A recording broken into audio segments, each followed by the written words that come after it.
আজ 17 আগস্ট 2025। দৈনিক যুগান্তরের প্রধান শিরোনাম: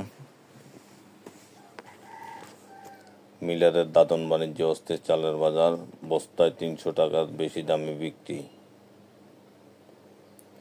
ফারুকের সর্বশেষ অবস্থা জানালেন তিশা।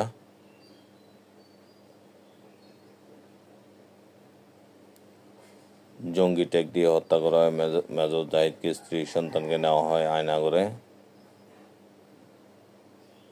মিছিলের মাছ খাওয়ার বায়না পূরণ হয়নি, পবায় এক পরিবারের 4 লাশ উদ্ধার।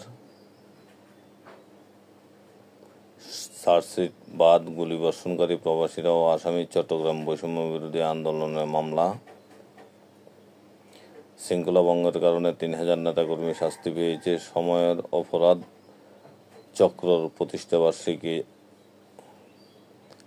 রাজনৈতিক দলের কাছে জুলাই সনদের সমন্বিত খসড়া কোনো আদালতের প্রশ্ন নয়।